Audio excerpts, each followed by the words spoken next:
Good morning students, मैं यश Husaini BSc first year की physics class में आपका स्वागत करता हूं। आज की क्लास में हम पढ़ने वाले हैं संवेग के बारे में, मोमेंटम के बारे में, कोणीय संवेग के बारे में यानी कि एंगुलर मोमेंटम के बारे में, और बल आघूर्ण यानी टॉर्क के बारे में कि ये क्या होते हैं, जो कि अब हमारे पास काम में आएंगे, है ना। तो सबसे पहले मैं आपको बता देता हूँ, आपने खूब पढ़ा भी है किसके बारे में, संवेग के बारे में, कि संवेग क्या होता है। ठीक है, यानी कि क्या मोमेंटम।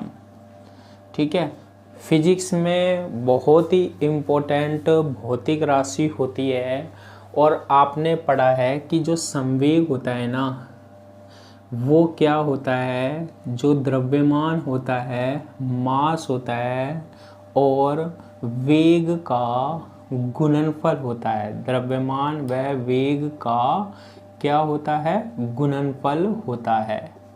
ठीक है, मास और वेलोसिटी का क्या होता है, गुणनफल होता है क्या, संवेग। यानी कि संवेग को हम किससे रिप्रेजेंट कर रहे हैं, पी से। P इज इक्वल टू क्या होता है, mv। यानी कि अगर हमारे पास कोई कण है जिसका मास या द्रव्यमान क्या है, m है, और वो गति कर रहा है कितनी वेलोसिटी से, कितने वेग से, v वेग से, तो उसका जो संवेग होगा ना, उसका जो मोमेंटम होगा वो क्या होगा, P is equal to m v होगा। ठीक है, P इज इक्वल टू क्या होगा, एम वी होगा। तो देखो, थोड़ा सा हम संवेग को फील करते हैं कि संवेग होता तो चलो द्रव्यमान और वेग का गुणनफल ही है, लेकिन किस तरीके से ये इफेक्ट करता है इसको हम फील करके देखते हैं। ठीक है, तो दो पर डिपेंड कर रहा है, द्रव्यमान पर और वेग पर। सपोज कीजिए आपके पास एक तो क्या है, एलिफेंट है, यानी कि क्या है, हाथी है। ठीक है, एलिफेंट है यानी कि क्या है, हाथी है। और एक हम लेते हैं कि आपके पास क्या है, ट्रॉली है। ठीक है, क्या है हमारे पास, ट्रॉली है। अब बताओ इसमें से किसका द्रव्यमान ज़्यादा होता है, किसका मास ज़्यादा होता है। तो देखो, हाथी का जो मास होता है ना, वो बहुत ज़्यादा होता है, बहुत भारी होता है ना हाथी। और ट्रॉली जो होती है वो हाथी के कंपैरिजन में हल्की होती है, उसका भी द्रव्यमान होता है लेकिन वो हल्की होती है। मान लो ये 20 किलोग्राम की है तो ये 200 किलोग्राम का होता है, इतना भारी होता है हाथी। ठीक है, अगर हमें इनको खिसकाना है, अगर हमें इन्हें क्या करना है, खिसकाना है, तो आप इन पर क्या लगाओगे, बल लगाओगे। किस पर ज़्यादा बल लगाना पड़ेगा, किस पर ज़्यादा फोर्स लगाना पड़ेगा, बताओ। अगर हाथी है, हाथी पर ज़्यादा फोर्स लगाओगे खिसकाने के लिए, या ट्रॉली पर लगाओगे। किस पर लगाएंगे हम, हाथी पर लगाएंगे, क्योंकि हाथी का जो मास होता है, द्रव्यमान होता है, वो बहुत ज़्यादा होता है, उसको आसानी से हम नहीं खिसका सकते। तो हम कह सकते हैं कि जो बल होता है ना, जो फोर्स होता है ना, वो किस पर निर्भर करता है, द्रव्यमान पर, मास पर निर्भर करता है फोर्स। जितना ज़्यादा द्रव्यमान उतना ही ज़्यादा फोर्स लगाना पड़ेगा उस पर। ट्रॉली हल्की थी तो उस पर कम फोर्स में ही काम में हो जाता है। ट्रॉली को तो हम खिसका सकते हैं, क्या हाथी को खिसका सकते हैं, हम नहीं खिसका सकते, क्योंकि हम इतना फोर्स नहीं लगा सकते। तो इससे हमारे पास एक बात पता निकल के आई कि जो बल होता है ना, वो समानुपाती होता है किसके, द्रव्यमान के। ठीक है, जितना ज़्यादा द्रव्यमान उतना ज़्यादा बल लगाओ। ये तो फर्स्ट बात हो गई। अब देखो एक व्यक्ति है, ठीक है, एक क्या है, व्यक्ति है। ठीक है, सुंदर सा, इसने क्या किया कि एक बॉल ली। ठीक है, मान लो 1 किलोग्राम की क्या है, बॉल है, और इस बॉल को इसने क्या किया, फेंका। ठीक है, क्या किया इसने, फेंक दिया बॉल को। एक दूसरा व्यक्ति है, एक क्या है, दूसरा व्यक्ति है, इसके पास एक टेनिस का रैकेट है। क्या है? टेनिस का रैकेट। टेनिस खेलते हैं ना, है ना, वो वाला रैकेट है। उससे इसने बॉल को पुश किया, ऐसे मारा उसने बॉल से। तो देखो, बताओ कौन सी बॉल ज़्यादा दूर जाएगी? कौन सी बॉल ज़्यादा दूर जाएगी? व्यक्ति द्वारा फेंकी हुई बॉल ज़्यादा दूर जाएगी या रैकेट के द्वारा मारी हुई बॉल द्वारा जाएगी? जब हम टेनिस का गेम देखते हैं, ऐसे बॉल उछालते हैं और यूं मारते हैं, बहुत दूर तक जाती है। किसके कंपैरिजन में? बहुत तेजी से जाती है। किसके कंपैरिजन में? जो बॉल हम फेंकते हैं, ठीक है, हमने फेंका तो वो कम वेग से फेंक पाते हैं हम, ध्यान रखना। और अगर हम टेनिस के रैकेट से बॉल को ऐसे मारते हैं तो वो ज़्यादा दूर तक हम फेंक सकते हैं। चलो एक एग्जांपल हम बात करते हैं, बैडमिंटन है। बैडमिंटन में जो कोक होती है, कोक बोलते हैं हम नॉर्मल भाषा में, शटल होती है ना, उसको अगर हम हाथ से फेंके तो वो ज़्यादा दूर तक नहीं जाती है, ज़्यादा तेज नहीं जाती है। लेकिन अगर उसको हम बैडमिंटन से ऐसे करते हैं तो वो ज़्यादा दूर तक तेजी से जाती है। क्यों? क्योंकि उसको वेग ज़्यादा मिल जाता है, ठीक है। तो जब बैडमिंटन से फेंकते हैं तो वेग क्या मिलता है? ज़्यादा मिलता है। और केवल हाथ से बॉल को फेंकते हैं तो वेग क्या मिलता है? कम मिलता है। क्यों मिलता है ऐसा? ऐसा इसलिए मिलता है, जब हम बैडमिंटन से बॉल को मारते हैं ना, तो बैडमिंटन के कारण इस पर फोर्स ज़्यादा लग जाता है और इस पर फोर्स क्या लगता है? कम लग पाता है। आई बात समझ में? तो हम कह सकते हैं कि ये जो वेग ज़्यादा और कम हो रहा है ना, ये किस पर डिपेंड करता है? ये भी फोर्स पर डिपेंड कर रहा है। अगर बल ज़्यादा है, अगर बल ज़्यादा है तो वेग ज़्यादा मिलेगा, और अगर बल कम है तो वेग क्या मिलेगा? कम मिलेगा, ठीक है। तो हमारे पास दो राशियां, मैंने एक तो किसकी बात करी? द्रव्यमान की, यानी कि मास की बात करी, और दूसरी मैंने किसकी बात करी? वेग की बात करी, वेलोसिटी की बात करी। तो इन दोनों से पता लगा कि ये दोनों ही किस पर निर्भर करती है? फोर्स पर डिपेंड करती है।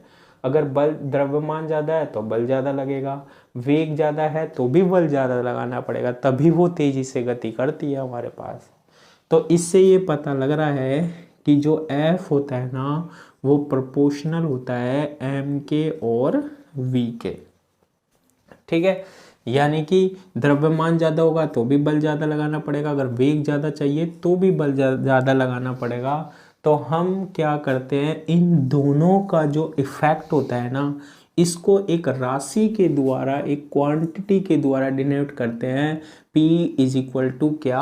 mv, ठीक है। द्रव्यमान और वेग का क्या? गुणनफल, ठीक है। इन दोनों राशियों का इफेक्ट होता है क्या? मोमेंटम होता है। जैसे एक कार आ रही है, ये क्या है हमारे पास? एक कार है, और ये हमारे पास एक क्या है? साइकिल है, ठीक है। इस साइकिल पर एक व्यक्ति आ रहा है और ये कार आ रही है। यहाँ पर एक व्यक्ति खड़ा है, क्लियर है। अब यहाँ पर वेग इसका b है, मान लो दोनों में मैंने वेग समान कर दिया। क्या कर दिया? वेग समान कर दिया। अगर वेग समान कर दिया और ये आ रहे हैं यहाँ पर, मान लो 40 की स्पीड से आ रहे हैं दोनों, ठीक है। अब ये व्यक्ति जो है, इसको हमें एक के आगे तो धक्का देना है, कार के आगे और साइकिल के आगे। अब आप इसकी चॉइस पूछोगे, भैया बताओ कार के आगे फेंकूं या फिर साइकिल के आगे? बताओ ये क्या कहेगा? ये कहेगा भाई मेरे को तो साइकिल के आगे फेंक दे। क्यों फेंक दे? क्योंकि जो साइकिल का मोमेंटम होता है ना, द्रव्यमान इनटू वेग, क्योंकि साइकिल का द्रव्यमान क्या होगा? कम होगा, कार भारी ज़्यादा होती है, हल्की ज़्यादा होती है। तो इस पर जो व्यक्ति पर इफेक्ट पड़ेगा ना, वो बहुत कम पड़ेगा, ज़्यादा चोट नहीं आएगी। लेकिन अगर इसे कार के आगे फेंक दिया तो वेग तो है यही, साथ में द्रव्यमान का भी इफेक्ट पड़ेगा, मोमेंटम ज़्यादा होगा, उस स्थिति में संवेग ज़्यादा होगा, इसको संवेग मिलेगा, जिसके कारण इसके कारण चोट आएगी इसके, ठीक है। तो ये दोनों का इफेक्ट होता है क्या? मोमेंटम और संवेग। P is equal to mv होता है। बाकी आप जानते हो कि ये वेक्टर क्वांटिटी होती है, v वेक्टर और p वेक्टर कैसी क्वांटिटी होती है? सदिश राशि होती है, वेक्टर क्वांटिटी होती है। इसका अगर हम वो लिखें क्या मात्रक, तो मास का क्या होता है किलोग्राम, और वेग का क्या होता है मीटर पर सेकेंड। तो संवेग की जो यूनिट होती है, मात्रक होती है, वो क्या होती है किलोग्राम इंटू मीटर पर सेकेंड होती है। इस तरीके से हम संवेग को परिभाषित करते हैं, मोमेंटम को परिभाषित करते हैं। ये कोई वस्तु है जिसका द्रव्यमान m है, ये v वेग से चल रही है, तो इसका जो मोमेंटम होगा, संवेग होगा, वो क्या होगा p is equal to mv, यानी कि ये इफेक्ट है, प्रभाव है किसका, द्रव्यमान और वेग का। ऐसे तो हम किसको डिफाइन करते हैं, मोमेंटम को। अब क्लियर हो जाना चाहिए आपको, बहुत करते हैं ना हम संवेग, संवेग ये होता है। इसके बाद आता है हमारे पास कोणीय संवेग। ये भी आपने 11th में पढ़ा है, लेकिन मेरे को पता है ध्यान से नहीं पढ़ा होगा तो कॉन्सेप्ट क्लियर नहीं होंगे। कोणीय संवेग यानी कि क्या, एंगुलर मोमेंटम, एंगुलर मोमेंटम। अब ये क्या चीज़ होती है, कोणीय संवेग यानी कि क्या, एंगुलर मोमेंटम। देखो इसको हम कैसे परिभाषित करते हैं, जब हम सरल रेखा की बात कर रहे थे, स्ट्रेट लाइन की बात कर रहे थे, सरल रेखीय गति की बात कर रहे थे, ये हमारे पास कोई कण है जिसका मास या द्रव्यमान m है, और ये एक सरल रेखा में चल रहा है, और कितने वेग से चल रहा है, v वेग से। तो इस स्थिति में इसका क्या होता है, संवेग होता है p इज इक्वल टू क्या, mv। ठीक है, p इज इक्वल टू क्या, mv होता है। लेकिन जब हमारे पास घूर्णन गति की बात आती है, ठीक है, किसकी बात आती है, घूर्णन गति की बात आती है, रोटेशनल मोशन की बात आती है। जैसे हमारे पास ये इस तरीके से है, जैसे एक पत्थर है ना, और पत्थर को मैंने एक धागे से बांध दिया, बांध दोगे, और इसको ऐसे घुमा रहा हूँ मैं, तो पत्थर क्या करेगा, ऐसे घूम रहा है या नहीं घूम रहा, ये तो हो गया क्या, धागा, ये तो हो गया धागा, और ये पत्थर है, और पत्थर इस तरीके से क्या कर रहा है, घूम रहा है, घूम रहा है या नहीं घूम रहा, घूम रहा है।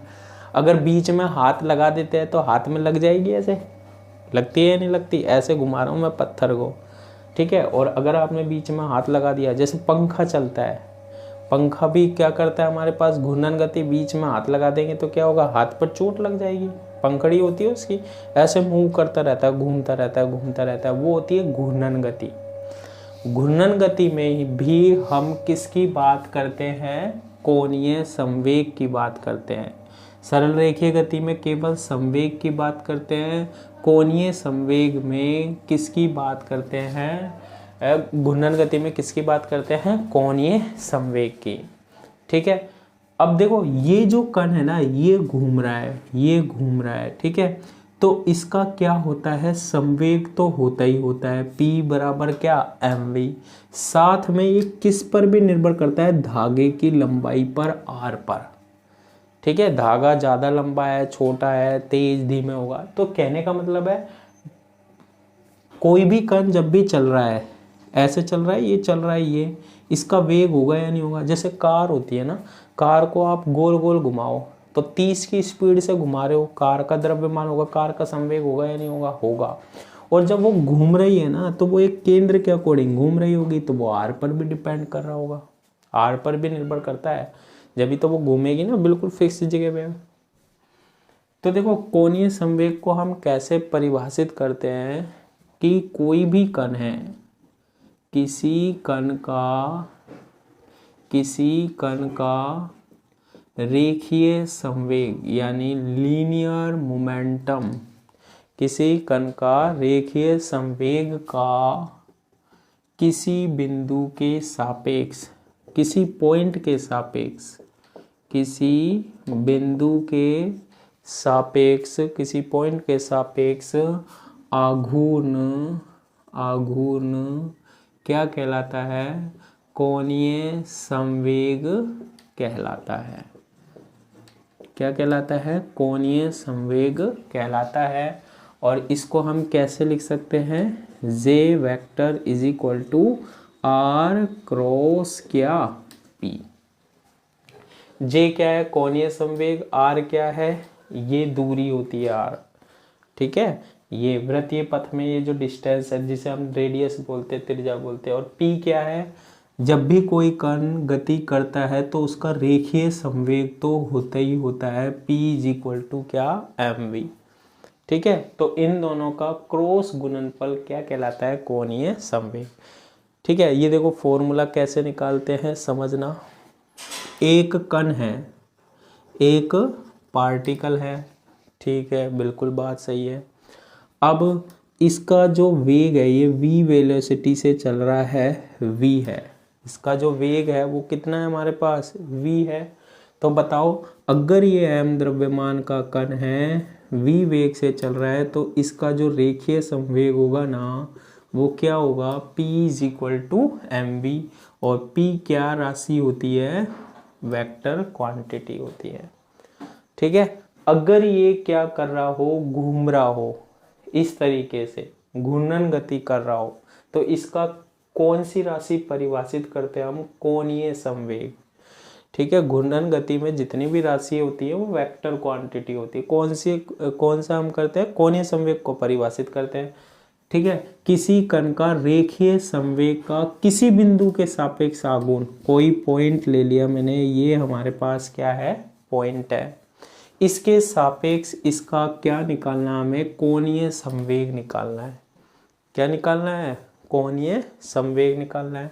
तो देखो यहाँ से मैंने पॉइंट लिया O, ये जो कण है ना, सपोज कीजिए वो कितनी दूरी पर है, r दूरी पर है, कितनी डिस्टेंस पर है, r डिस्टेंस पर है। अगर हम इसको वेक्टर में दिखाएं, यहाँ से देख रहे हैं तो इसकी डायरेक्शन जो आएगी ना वो क्या आएगी, r वेक्टर आएगी, दिशा बताते हैं r, ये r दूरी पर है ये, और इसी दिशा में बढ़े तो ये r दिशा। जबकि संवेग की जो दिशा है वो ये वाली है, कितना कोण बन रहा है, ये थीटा कोण बन रहा है, कितना कोण बन रहा है, थीटा। अब देखो आघूर्ण क्या होता है, रेखीय संवेग का आघूर्ण, यानी कि आघूर्ण की जब भी बात हो ना तो दूरी से क्या कर दो, गुणनफल कर दो। जैसे मैंने ये देखा, ये r है और ये क्या है, p है, ठीक है। r और p का जो गुणनफल होगा ना, r क्रॉस p, वो क्या कहलाता है हमारे पास, कोणीय संवेग कहलाता है, ठीक है। रेखीय संवेग और ये डिस्टेंस r, इनका क्या गुणनफल क्या कहलाता है, कोणीय संवेग कहलाता है, j is equal to are cross p, ठीक है। अब देखो आप p क्रॉस r भी लिख सकते थे, r क्रॉस p, तो आपने हमारे पास आपने 12th क्लास में पढ़ा हुआ राइट हैंड स्क्रू लॉ, ठीक है। j कैसी राशि होती है, वेक्टर क्वांटिटी होती है, इसका हम किससे निकालते हैं, राइट हैंडेड स्क्रू लॉ से हम इसकी दिशा निकालते हैं कोणीय संवेग की, या हथेली से भी निकाल सकते हैं हम। जैसे ये उंगली है हमारी पास, इसको किसकी दिशा में रखो, r की दिशा में, r की दिशा में, और इसको मूव करो किसकी तरफ, संवेग की दिशा में, तो ऐसे घूम रही है, तो अंगूठा कहाँ जा रहा है, अंदर की ओर जा रहा है, ठीक है। अंदर की ओर दिशा जो होती है वो कैसी होती है, धनात्मक होती है। आपने ये पढ़ा होगा x एक्सिस, y एक्सिस और क्या, z एक्सिस, ठीक है, x एक्सिस, y एक्सिस और z एक्सिस, ठीक है। तो देखो अंदर की डायरेक्शन कहाँ जा रही है, राइट हैंड, ऐसे देखो राइट हैंड स्क्रू लॉ लगाते हैं हम, अंगुलियों को तो कहाँ रखो आप, अंगुलियों को तो कहाँ रखो, r की दिशा में, और v को संवेग की दिशा में इसको मोड़ो, तो अंगूठा कहाँ जा रहा है, अंदर की ओर जा रहा है, अंगूठा कहाँ जा रहा है, अंदर की ओर जा रहा है। तो इसकी जो दिशा होती है ना वो कहाँ पर दिखा सकते हैं, देखो क्रॉस का मतलब होता है फिजिक्स में कहाँ है, कोणीय संवेग की दिशा अंदर की ओर है, ठीक है। और डॉट का मतलब क्या होता था, डॉट का मतलब क्या होता था, अगर आप p क्रॉस r निकालो, p क्रॉस r का मतलब पहले आप p की दिशा में रखो उंगलियों को ये, और फिर r की दिशा में रहो, तो अंगूठा कहाँ आएगा, बाहर की ओर आएगा, अंगूठा कहाँ आएगा, बाहर की ओर। तो दिशा क्या होगी कोणीय संवेग की, बाहर की ओर होगी, ठीक है। तो J इज इक्वल टू क्या आएगा हमारे पास, R क्रॉस P के इक्वल लिख सकते हैं। P क्रॉस R के इक्वल भी लिखेंगे, लेकिन आप जानते हो A क्रॉस B इक्वल होता है किसके, माइनस B क्रॉस A के। तो दिशा क्या बदल जाएगी, अपोजिट हो जाएगी। तो हम R से P की दिशा लेते हैं, R क्रॉस P में लिख सकते हैं फॉर्मूला। अच्छा, इसको सोल्व करें तो J इज इक्वल टू, इसको क्या लिख सकते हैं, R, P को क्या लिख सकते हैं, MV, और जब क्रॉस गुना होता है तो क्या आता है, साइन थीटा आता है। ठीक है, तो ये बनता है J is equal to MVR sine theta, और दिशा कहाँ ले रहे हैं, अगर क्रॉस लगा रहा है अंदर की ओर ले रखा है। तो ये होता है हमारे पास क्या, कोणीय संवेग।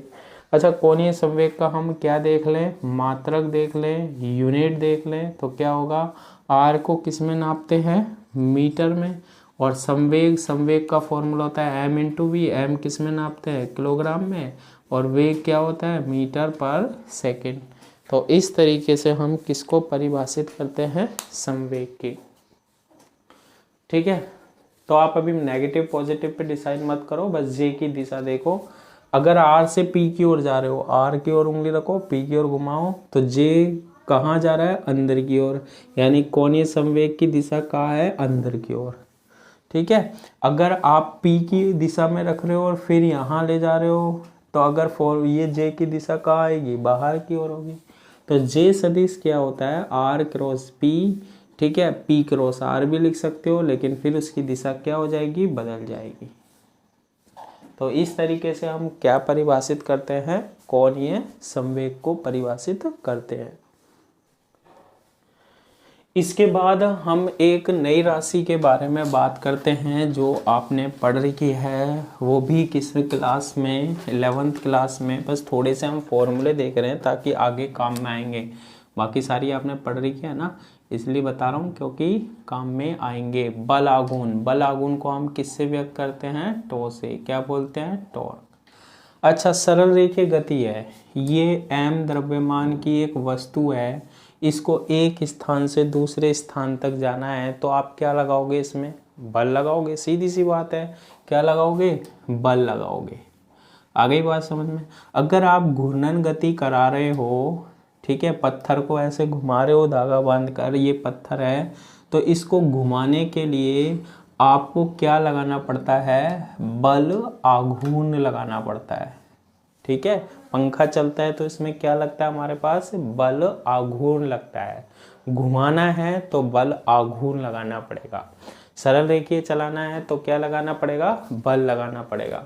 तो बल आघूर्ण को कैसे परिभाषित करते हैं, टॉर्क को कैसे परिभाषित करते हैं, कि किसी बल का किसी वस्तु पर क्या लगना चाहिए, पहले बल लगना चाहिए। किसी बल का नियत स्थिर बिंदु, किसी बल का नियत स्थिर बिंदु के सापेक्ष आघूर्ण क्या कहलाता है, बल आघूर्ण कहलाता है। ठीक है, किसी बल का नियत स्थिर बिंदु के सापेक्ष आघूर्ण क्या कहलाता है, बल आघूर्ण कहलाता है। और इसे हम कैसे व्यक्त करते हैं, बल आघूर्ण, tau is equal to R cross F, ये फॉर्मूला होता है। देखो इसको कैसे समझा सकते हैं। मान लो आपके पास एक वस्तु है जिसका द्रव्यमान कितना है, m है। ठीक है, इस वस्तु पर हम क्या लगा रहे हैं, बल लगा रहे हैं, फोर्स लगा रहे हैं F, ये मूव कर रही है। अगर इसे घुमाना है, हमें इसे क्या करना है, घुमाना है, तो इस पर क्या लगना चाहिए, बल आघूर्ण लगना चाहिए। ठीक है, अगर इस बिंदु के सापेक्ष घुमाना है तो ये बिंदु कौन सा बिंदु है, O। हमेशा ध्यान रखना, ये जैसे धागा होता है ना, ये धागा, और ये वस्तु इसी के लिए रिस्पेक्ट में तो घुमाते हैं, धागे से जुड़ा होता है ना, ऐसे ये यहाँ से ये डिस्टेंस कितनी है हमारे पास, R है। कितनी है ये डिस्टेंस हमारे पास, R है। ठीक है, अब ये वस्तु का द्रव्यमान क्या है, m। अब R की दिशा को मैं दर्शा रहा हूँ, ये वाली दिशा में है R, आर की दिशा क्या है, ये दिशा में, कौन, एम द्रव्यमान, एफ की दिशा ये है, इनके बीच में कौन कितना है हमारे पास, थीटा है, इनके बीच में कौन कितना है हमारे पास, थीटा है। तो जो बल आघूर्ण होता है ना, किसी बल का नियत स्थिर बिंदु के सापेक्ष आघूर्ण, आघूर्ण का मतलब होता है बल इंटू दूरी, आघूर्ण का मतलब क्या होता है, बल इंटू दूरी, फोर्स इंटू डिस्टेंस। तो फोर्स तो ये लग रहा है F और दूरी का वेक्टर क्या है R, तो क्या बनता है बल आघूर्ण का फॉर्मूला, R क्रॉस F। अगर ये वस्तु है, इस पर F बल लग रहा है और यहाँ से दूरी कितनी है इसकी, R है, तो इस पर बल आघूर्ण कितना लग रहा होगा, R क्रॉस F लग रहा होगा। एक कार है, ये कार आप ऐसे चला रहे हो और ऐसे घुमा रहे हो, अच्छा कार पे बल लग रहा है नहीं लग रहा, अरे कार पे तो बल लगेगा, F बराबर M है तो लगेगा। अब जब ये घूमेगी ना तो इस पर बल आघूर्ण लगेगा, फिर ये R पर और डिपेंड करता है, किस पर, R पर, जब तो ये इसी पर दूरी के बीच में घूमता रहता है। तो इस कार पर जो बल आघूर्ण लगता है ना वो होता है R क्रॉस F, यानी कि दूरी पर भी निर्भर करता है बल आघूर्ण। बल आघूर्ण क्या होता है, दूरी इंटू बल, तो R क्रॉस F। अब देखो F क्रॉस R भी लिख सकते हो, R क्रॉस F का मतलब क्या है, R की दिशा में उंगली रखो और F की दिशा में मोड़ो, तो ये अंगूठा कहाँ जा रहा है, अंदर जा रहा है, तो उस स्थिति में बल आघूर्ण की दिशा कहाँ होगी, अंदर की ओर होगी। बल आघूर्ण कैसी राशि होती है, सदिश राशि होती है, वेक्टर क्वांटिटी होती है क्या, बल आघूर्ण, ठीक है। R और F का जो गुणनफल होता है वो क्या कहलाता है, बल आघूर्ण कहलाता है, ठीक है। अब इसकी जो दिशा हो सकती है ना वो दो दिशा हो सकती है, एक तो होती है क्लॉकवाइज, ठीक है, और एक हो सकती है एंटी क्लॉकवाइज, उसकी भी हो सकती थी, है ना। अगर क्लॉकवाइज होगा तो उसका मतलब अंदर की तरफ हो गया, और एंटी क्लॉकवाइज हो गई तो इसकी दिशा बाहर की ओर। क्लॉकवाइज का मतलब कैसे है, R की दिशा में रखी उंगली और इसको मैंने कहाँ मुड़ाई, F की ओर मुड़ाई, तो अंगूठा कहाँ गया, अंदर, तो ये घड़ी की दिशा में मुड़ी या नहीं मुड़ी, ये देखो घड़ी की दिशा में मुड़ी या नहीं मुड़ी, मुड़ी, क्लॉकवाइज डायरेक्शन में, अंगूठा कहाँ गया, अंदर, तो बल आघूर्ण की दिशा, बल आघूर्ण की दिशा कहाँ होगी, अंदर की ओर होगी। अंदर को हम क्रॉस से और बाहर को हम डॉट से डिफाइन करते हैं, ठीक है। तो ये चीज़ें ध्यान रखनी है, कॉन्सेप्ट आपको ध्यान रखने हैं, ठीक है, ये कॉन्सेप्ट आपको ध्यान रखना है। देखो अब एक चीज और देखो, tau is equal to R cross F होता है, तो बल आघूर्ण tau is equal to R F sine theta लिख सकता हूँ मैं या नहीं लिख सकता, लिख सकता हूँ, लिख सकता हूँ ना, tau is equal to R F sine theta, बिल्कुल लिख सकता हूँ।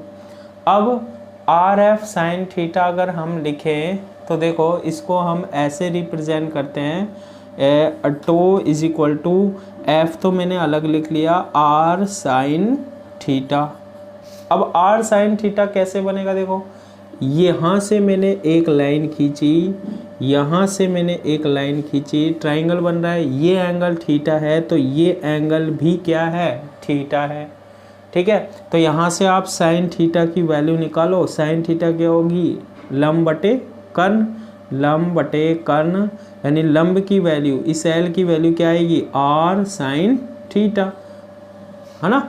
यानी कि आपको देखो क्या पता लग रहा है, क्या पता लग रहा है कि जो बल आघूर्ण होता है ना, बल आघूर्ण होता है ना, वो बल तो है क्या, F, और ये लंबवत दूरी है, देखो यहाँ से लंबवत दूरी है, इसके गुणनफल के बराबर होता है। ये पॉइंट से देख रहे थे ना, ये पॉइंट से हम इस पॉइंट से बल आघूर्ण देख रहे थे, यहाँ से देखो ये लंबवत दूरी कितनी है, R साइन थीटा, और इस पर बल लग रहा है F और R साइन थीटा का गुणनफल क्या होता है, बल आघूर्ण। याद करो 12th में बहुत जगह लिखा था आपने, बल आघूर्ण होता है बल इंटू लंबवत दूरी, बल इंटू लंबवत दूरी, इसलिए होता है लंबवत दूरी तो ये और बल ये लग रहा है। अगर हम जिस पॉइंट से बल आघूर्ण देखने चाह रहे हैं उस पॉइंट से देखें तो ये कॉन्सेप्ट आपको क्लियर रखने हैं कि बल आघूर्ण होता क्या है ना। अच्छा चलो इसका मात्रक की बात करें हम, मात्रक क्या होता है, यूनिट क्या होती है। यूनिट देखो R को किस में नापते हैं, मीटर में, और F को किस में नापते हैं, न्यूटन में। तो मीटर इंटू न्यूटन या न्यूटन इंटू मीटर क्या हो गया, इसका मात्रक हो गया, यूनिट हो गया। तो देखो ये चीज़ें आपको ध्यान रखनी है, बाकी ये चीज़ें आपने 11th क्लास में भी पढ़ी है। थोड़ा सा मैंने याद करा दिया ताकि आपको आगे की क्लास में प्रॉब्लम ना आए। आज की क्लास के लिए इतना ही। Thank you.